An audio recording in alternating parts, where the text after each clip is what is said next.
Uzinduzi wa ripoti ya vitendo vya udhalilishaji na ukatili wa kijinsia ambayo imelenga kuondoa mapungufu na changamoto zilizomo katika sheria mbalimbali zinazosimamia makosa ya udhalilishaji. Naibu Mwanasheria Mkuu Zanzibar, Shabani Ramadhani, ni mgeni rasmi katika uzinduzi huo. Anaelezea umuhimu wa kuwepo sheria moja inayosimamia makosa hayo. Kimsingi kuna sheria nyingi ambazo zinahusiana na makosa mbalimbali ambayo yanakwenda sambamba katika hii eneo la ukatili wa kijinsia.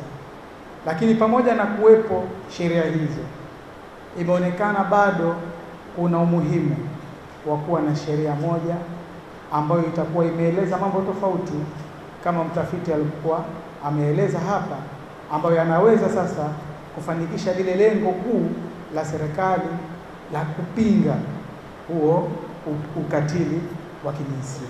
Kwa upande wa wakili mkuu wa serikali Mahfudha Ali, amesema bado kuna mtazamo hasi juu ya upatikanaji wa haki za wanawake na watoto, hali inayochangia kuwepo kwa vitendo vya udhalilishaji wa kijinsia. Sheria zipo lakini ziko sehemu mbalimbali.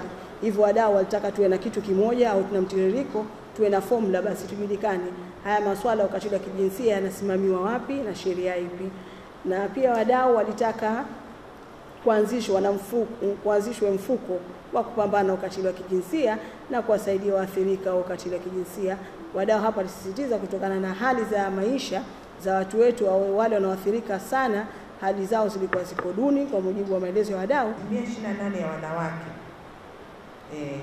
na 12% ya wanaume wanaamini kuwa mume ana haki ya kumpiga mke wake ikiwa atachoma chakula, ataunguza kwa mwingine, atagombana naye, na hii inadhihirisha kwamba bado tuna mitazamo hasi inayoangalia majukumu yetu. Katika ripoti hiyo, takriban sheria 7 zimefanyiwa mapitio ili kuweka sheria ambayo itasimamia vyema vitendo vya udhalilishaji visiwani Zanzibar. Kutoka Zanzibar, Naima Haji, Azam News.